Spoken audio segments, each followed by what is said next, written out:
नमस्कार. मनीषा टेस्टी रेसिपीमध्ये तुमचे सर्वांचे मनापासून खूप खूप खूप स्वागत. सध्या मुलांच्या उन्हाळी सुट्टी चालू आहेत, त्यामुळे आज आपण लहान मुलांच्या लहान भुकेसाठी खूप सुंदर असा स्नॅकचा प्रकार बनवणार आहोत, जो बनवायला खूप सोपा आणि कुरकुरीत असा बनतो. मुलं बाहेरचं काही पदार्थ खाण्यास हट्ट करतात, तेव्हा तुम्ही हा पदार्थ करून ठेवलात तर त्यांच्या दुपारच्या लहान भुकेसाठी त्यांना तुम्ही हा पदार्थ खायला देऊ शकता.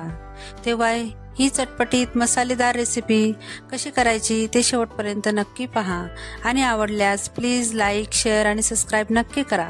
चला तर मग रेसिपीला सुरुवात करूया. आता हा पदार्थ बनवण्यासाठी इथं मी घेणार आहे 2 वाटी मैदा.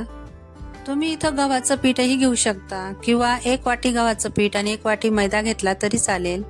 आता त्यामध्ये चवीपुरता आपण मीठ टाकून घ्यायचं आहे. नंतर 1 चमचा ओवा घेतलेले आहे, त्या हातावर क्रश करून घ्यायचे आहेत. नंतर पाव चमचा मिरी पावडर टाकून घ्यायची आहे. नंतर पाव चमचा जिरेपूड टाकून घ्यायचे आहे. आता हे जिन्नस पिठामध्ये असं चमच्याच्या सहाय्याने व्यवस्थित मिक्स करून घ्यायचे आहे. नंतर आता त्यात तेल टाकून घेणार आहोत. तुम्ही तेलाऐवजी तूपही टाकून घेऊ शकता. तर इथं मी साधारण 4 चमचे तेल टाकून घेतलेले आहे. तेल जर कमी वाटत असेल तर अजून 1 ते 2 चमचा तेल टाकून घेऊ शकता.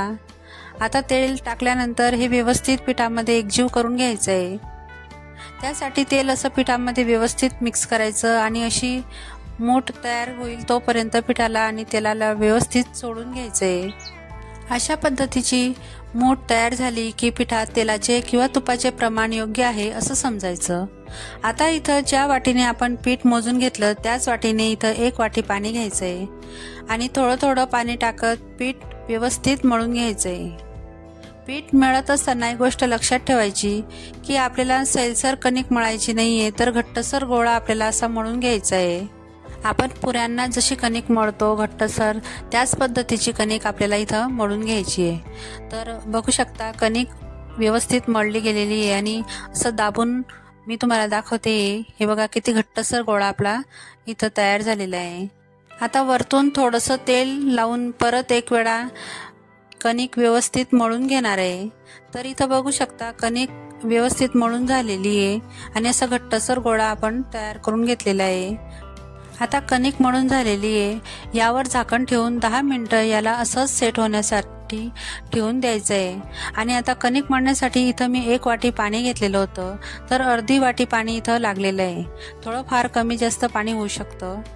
आता 10 मिनिटानंतर परत मी झाकण काढून घेतलेलं आहे आणि कणिक आपली व्यवस्थित सेट झालेली आहे. तर मी 1 वेळा अजून परत हे व्यवस्थित मळून घेणार आहे. 2 मिनिटं कणिक व्यवस्थित मळल्यानंतर आता त्यातील थोडासा गोळा मी तोडून घेणार आहे आणि असा गोळा हातावर घेऊन पुन्हा व्यवस्थित मळून घ्यायचा आहे. असं गोल करून घ्यायचा आणि व्यवस्थित सॉफ्ट करून घ्यायचा आहे या पद्धतीने. आता आपण याची पोळी लाटून घेणार आहोत. तर इथं मी पोळी लाटताना मैदा किंवा तेल लावलेलं नाही, कारण कणिक व्यवस्थित घट्टसर होती, त्यामुळे लाटताना गरज वाटत नाहीये. आणि आवश्यक वाटल्यास मैदा लावून घ्यायचा. तर आता आपल्याला व्यवस्थित अशी पोळी लाटून घ्यायची आहे. आपण चपाती करतो त्यापेक्षाही पातळ अशी आपल्याला ही पोळी लाटून घ्यायची आहे. कणिक ही मैद्याची असल्यामुळे थोडं दाब देऊनच पोळी लाटून घ्यायची, तरच ती थोडी मोठी होते आणि व्यवस्थित लाटली जाते या पद्धतीने. तर इथं बघू शकता पोळी व्यवस्थित लाटली गेलेली आहे आणि पातळ अशी पोळी मी लाटून घेतलेली आहे. आता आपण त्यावर तेल टाकून घेणार आहोत. तर इथं साधारण 2 चमचे तेल टाकलेले आहे. आता तेल सर्वीकडे व्यवस्थित पसरवून घ्यायचं आहे या पद्धतीने. तेल थोडं जास्त क्वांटिटीत घ्यायचं, म्हणजे आपल्याला हा जो पदार्थ आहे त्याला मस्त लेअर येतात आणि तो कुरकुरीत होतो. आता त्यावर थोडंसं पीठ आहे, म्हणजे मैदा आहे, तो टाकून घ्यायचा आहे. असं सर्वीकडे थोडा थोडा टाकून घ्यायचा. नंतर आता त्यावर थोडेसे आपण मसाले टाकून घेणार आहोत.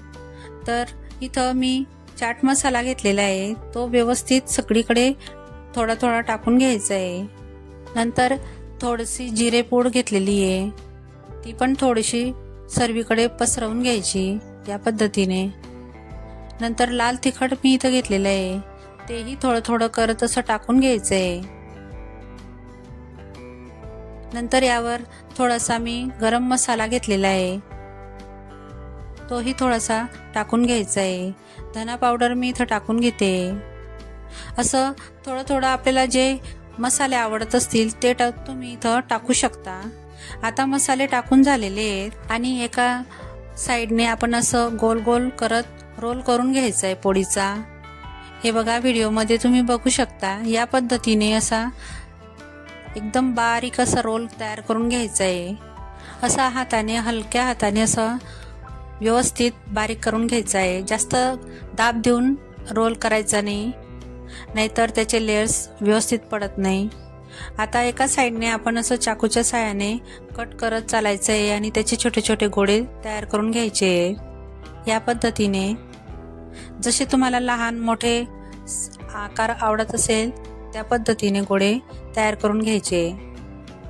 पण आपल्याला छोट्या साईजचेच गोळे करून घ्यायचे आहेत आणि ते दिसायलाही छान दिसतात. आता इथं मी एक छोटासा गोळा घेतलेला आहे आणि त्याला असं बोटाच्या साहाय्याने तुम्हाला व्हिडिओमध्ये दिसत असेल असं प्रेस करायचं. म्हणजे ती जे डिझाईन असते मधली ती तशीच्या तशीच राहते आणि लेयर्सही एकमेकांना चिकटत नाही. तर या पद्धतीने असं बोटाने थोडंसं दाब देऊन घ्यायचं आहे आणि नंतर आपण त्याचे छोटे छोटे अशा पोळ्या लाटून घेणार आहोत. तर मी तुम्हाला दाखवते. अगदी हलक्या हाताने अशा पोळ्या लाटून घ्यायच्या आहेत. जशा पाणीपुरीच्या पुऱ्या असतात त्याच साईजच्या पुऱ्या करून घ्यायच्या. या अगदी हलक्या हाताने करायच्या, नाहीतर लेयर्स हे एकमेकांना चिटकतात आणि आकारही व्यवस्थित येत नाही. तर हलक्या हाताने असं मध्यम मध्ये ही पुरी लाटून घ्यायची. म्हणजे जास्त जाडही नाही आणि बारीकही नाही. आता याच पद्धतीने मी राहिलेल्या पुऱ्या लाटून घेणार आहे. तर इथं बघू शकता एक पोळीच्या ह्या एवढ्या पुऱ्या झालेल्या आहेत आणि आता आपण त्यांना तळून घेणार आहोत. तर आकारही खूप छान आलेला आहे. आता आपल्याला या पुऱ्या तळून घ्यायच्या आहेत. त्यासाठी कढईमध्ये मी तेल गरम करायला घेतलेलं होतं. तेल हलकंसं गरम होऊ द्यायचं आहे, म्हणजे जास्त कडक गरम करायचं नाही. तर मध्यम मध्येच हे तेल गरम करायचं आहे आणि गॅसची फ्लेम लो ते मीडियमच ठेवायची. हाय फ्लेमवर हे अजिबात तळायचं नाही. असं एक एक करत सगळ्या मी पुऱ्या हे टाकून घेते. मी अर्ध्या पुऱ्या टाकून घेतलेल्या आहे आणि मध्यम आचेवरच हे व्यवस्थित तळून घ्यायचे. ज्या पद्धतीने आपण कचोरी समोसे वगैरे तळतो त्याच पद्धतीने हे तळून घ्यायचे. 1-2 मिनिटानंतर हे उलट पलट करत राहायचं, म्हणजे एक सारखं असं हे ज्या पुऱ्या आहेत त्या तळल्या जातात. अजिबात जळत वगैरे नाही. तर मी असं 2-2 मिनिटानंतर हे परतत राहते. हे बघा कलरही किती छान आलेला आहे या पुऱ्यांना आणि त्याला मसाला आपण आतून टाकलेला आहे त्याच्यामुळे एकदम टेस्टी अशा ह्या पुऱ्या लागतात. आणि तुम्ही ह्या पुऱ्यांवरतूनही तेच मसाले परत टाकले तर खूप छान लागतात ह्या पुऱ्या. तर इथं बघू शकता सोनेरी रंगावर एकदम मस्त खरपूस अशा या तळल्या गेलेल्या आहे आणि लेयर्स पण पहा किती छान आलेले आहेत. आता एक बॅच तळली गेलेली आहे. आता मी दुसरी बॅचही याच पद्धतीने तळून घेणार आहे. तेल अजिबात जास्त कडक गरम करायचं नाही आणि मंद आचेवरच ह्या तळायच्या.